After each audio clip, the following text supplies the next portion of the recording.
వేసవి సెలవులు ముగిశాయి. బడులు తెరుచుకున్నాయి. రాష్ట్ర వ్యాప్తంగా ఈ రోజు నుంచి ప్రభుత్వ ప్రైవేట్ పాఠశాలలు పునఃప్రారంభమయ్యాయి. దీంతో ఉదయాన్నే విద్యార్థులు సరికొత్త ఉత్సాహంతో పాఠశాల బాటపట్టారు. ఒకవైపు స్కూలు తెరుచుకున్నాయనే ఆనందం ఉన్న ప్రైవేట్ పాఠశాలలో పెరిగిన ఫీజులు చూసి పేరెంట్స్ జంకుతున్నారు. దీనిపై మరింత సమాచారం నల్గొండ జిల్లా నుంచి మా కరెస్పాండెంట్ శంకర్ అందిస్తారు. వేసవి సెలవులు ముగిశాయి, స్కూళ్ళు రీఓపెన్ అయ్యాయి. తెలంగాణ రాష్ట్ర వ్యాప్తంగా ప్రభుత్వ ప్రైవేటు పాఠశాలలు ఈరోజు స్కూళ్ళు అయితే రీఓపెన్ అయిన పరిస్థితి కనపడుతుంది. పెద్ద ఎత్తున పిల్లలు కూడా ఉత్సాహంగా పాఠశాలకి వెళ్తున్న పరిస్థితి కనపడుతుంది. మనతో పాటు మాట్లాడడానికి నల్గొండ జిల్లాలోని కేతపల్లి మండలం ప్రభుత్వ పాఠశాల ఉపాధ్యాయురాలు ఉన్నారు. ఆమెను అడిగి తెలుసుకునే ప్రయత్నం చేద్దాం. మనం ప్రస్తుతానికి కొర్లాపాడు మోడల్ స్కూల్ వద్ద ఉన్నాం. ప్రిన్సిపల్ ఉన్నారు, అడుగుదాం. మేడం, ఈరోజు స్కూల్ పునఃప్రారంభం ఎలా అనిపిస్తుంది? వాస్తవానికి సమ్మర్లో బాగా ఈ ఈ సమ్మర్ అయితే చాలా హాట్గా ఉండడం వల్ల పిల్లలందరూ కూడా బయటికి ఎక్కడికి వెళ్ళలేనటువంటి పరిస్థితి ఉండేనండి. కాబట్టి స్కూల్ స్టార్ట్ అవ్వడం వల్ల ఏమవుతుంది అని అంటే వాళ్ళకి మళ్ళీ నా ఫ్రెండ్స్ని కలవగలను, మా టీచర్స్ని కలవగలము, మా స్కూల్కి మళ్ళీ బ్యాక్ టు అంటే 2 months ఏదైతే దాదాపు 1.5 months ఏదైతే ఇంటి దగ్గర ఉన్నారో అక్కడ ఒక చెరసాలలాగా ఫీల్ అవుతున్నటువంటి పిల్లలు కూడా ఉన్నారండి. స్కూల్స్ ఎప్పుడు స్టార్ట్ అవుతాయి అని చెప్పేసి మాకు ఫోన్ చేసి అడుగుతున్నటువంటి పేరెంట్స్ కూడా ఉన్నారు. అసలు 12th రోజునే రీఓపెన్ కావాల్సి ఉండే, అనుకోకుండా అది 15th ప్రభుత్వ నిర్ణయం ప్రకారం అది 15th అయింది. కాబట్టి పిల్లలందరూ కూడా ఆతృతగా ఎదురు చూస్తున్నారండి. ప్రధానంగా మన తెలంగాణలో అమావాస్య అంటే పెద్ద సెంటిమెంట్గా చూస్తారు. ఈరోజు పిల్లలు ఎక్కువ శాతంలో హాజరయ్యారా, లేదంటే మళ్ళీ రేపు వెళ్ళిండి వచ్చే ఆలోచనలు ఏమైనా ఉన్నారా? లేదండి, అమావాస్య అనేటటువంటి సెంటిమెంట్ కారణంగానే కావచ్చు ఈరోజు స్ట్రెంత్ అయితే మేము ఎక్స్పెక్ట్ చేసినటువంటి, అంటే ఇదే 12th రోజు అయి ఉంటే స్కూల్ రీఓపెనింగ్ చాలామంది పిల్లలు వచ్చేవాళ్ళు. కానీ ఈరోజు మాత్రం పిల్లలు చాలా తక్కువ మంది వచ్చారండి. ప్రధానంగా ప్రైవేటు పాఠశాలలు పెద్ద ఎత్తున క్యాంపెయినింగ్స్ రన్ చేశారు. ప్రభుత్వం తరపున కూడా మనబడి మన పాఠశాల అని ఒక క్యాంపెయినింగ్ కూడా రన్ చేశారు. దీనివల్ల ఏమన్నా అంటే విద్యార్థులు ఎక్కువ శాతంలో వచ్చే అవకాశం ఉందా? 100% సార్, అందులో డౌట్ ఏం లేదు. బడిబాట ప్రోగ్రామ్ అనేటటువంటిది మేము కూడా కండక్ట్ చేసినాం సార్. బడిబాట అనేటటువంటిది కేవలం పిల్లల్ని బడిదాకా తీసుకురావడం ఒకటే కాదండి, బడిని కూడా సమాజంలోకి తీసుకెళ్ళడానికి బడిబాట అనేటటువంటిది ఒక ప్రక్రియ. అది కేవలం పిల్లల్ని బడి దగ్గరికి తీసుకురావడానికి అని చెప్పేసి దయచేసి అనుకోకండి.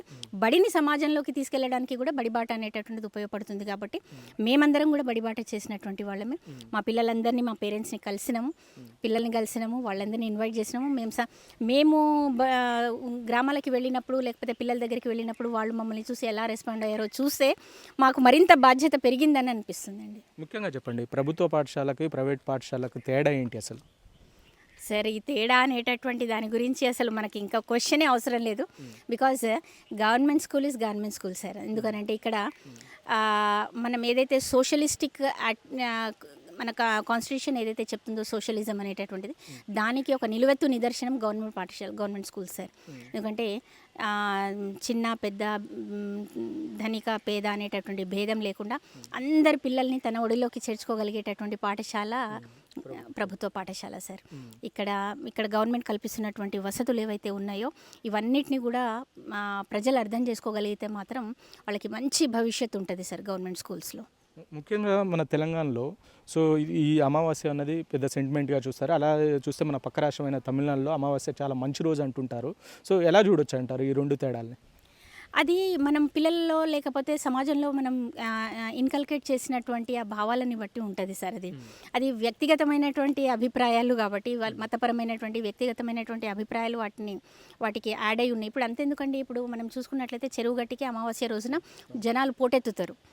సో అక్కడికి వెళ్ళడానికి లేనటువంటి సమస్య బడికి ఎందుకనంటే బడి గుడి లాంటిదే కాబట్టి అసలు అలాంటి సెంటిమెంట్స్ ఉండకూడదు.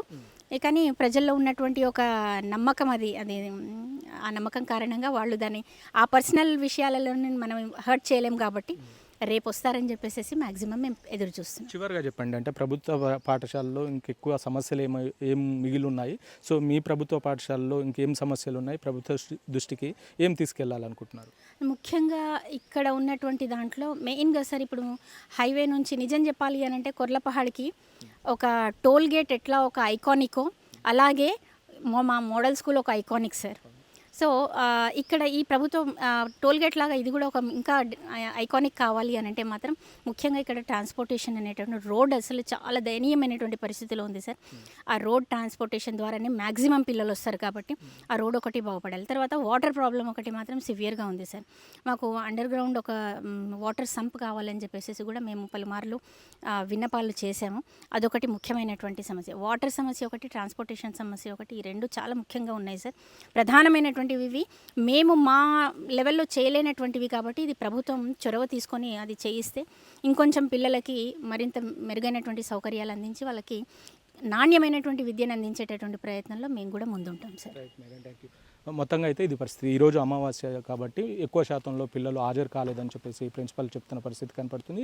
ముఖ్యంగా ఈ నెల 12వ తారీఖే ఈ స్కూల్లో అయితే ఏవైతే ఉంటాయో పునర్ప్రారంభం కావాల్సింది ఆదివారం శనివారం కాబట్టి ఒక 2-3 రోజులు ఎక్స్టెన్షన్ చేశారు. 15వ తారీఖు అంటే ఈరోజు పునర్ప్రారంభం అయ్యాయి. ముఖ్యంగా మన పక్క రాష్ట్రం ఏదైతే ఉంటుందో తమిళనాడులో అమావాస్యని చాలా సెంటిమెంట్గా చూస్తారు. వాళ్ళు ఏ పని చేసినా కూడా అమావాస్య రోజే ప్రారంభిస్తారు. కానీ మన తెలంగాణలో ఇది పెద్ద సెంటిమెంట్గా చూస్తారు. అలాంటి సెంటిమెంట్స్ ఎవరు పట్టించుకోవద్దు. అమావాస్య అన్నది కూడా చాలా మంచి రోజే. ఈ రోజు కూడా ఏ పనులైనా ప్రారంభించుకోవచ్చు అని స్కూల్ ప్రిన్సిపల్ గారు చెప్తున్న పరిస్థితి కనపడుతుంది. వచ్చే జూలై ఏదైతే ఉంటుందో జూలై 11వ తారీఖు శనివారం అవుతుంది. ఆ శనివారం కూడా స్కూల్ రన్ చేస్తారని చెప్తున్నారు. ఇది ఏదైతే ఉంటుందో ఈ 2-3 రోజులు ఈ అకాడమిక్ ఇయర్కి ఇబ్బంది కలగకుండా ఈ 2-3 రోజులు గ్యాప్ ఏదైతే ఉంటుందో ఈ గ్యాప్ని వచ్చే అకాడమిక్ ఇయర్ సెకండ్ శనివారం కావచ్చు, అలాగే జూలై 11 ఏదైతే ఉంటుందో ఆ రోజు కూడా వర్కింగ్ డే అని చెప్పేసి విద్యా సంస్థలు అయితే చెప్తున్న పరిస్థితి కనపడుతుంది. మొత్తంగా ఈరోజు పునర్ప్రారంభమైన విద్యా సంస్థలు ఏదైతే ఉంటుందో ఒకవైపు స్కూళ్ళు రీఓపెన్ అయిన ఆనందం ఒకవైపు, ఇంకోవైపు స్కూల్ ట్రాన్స్పోర్టేషన్ అలాగే కొత్త పుస్తకాలు ఇలాంటి చాలా ఇబ్బందులు కలుగుతున్నాయని పేరెంట్స్ కూడా చెప్తున్న పరిస్థితి కనపడుతుంది. ప్రైవేట్ పాఠశాలలో ముఖ్యంగా పెద్ద ఎత్తున ఫీజులు కూడా వసూలు చేస్తున్న పరిస్థితి అయితే కనపడుతుంది. ఇవన్నీ కూడా బ్యారీ చేసుకుని విద్యార్థి తల్లిదండ్రులు అయితే కొద్దిగా ఇబ్బంది పడుతున్న పరిస్థితి అయితే కనపడుతుంది. ఇది ఇక్కడ ఉన్న తాజా సమాచారం. కెమెరా పర్సన్ శంకర్తో శంకర్, ప్రైమ్ న్యూస్, నల్గొండ నుండి.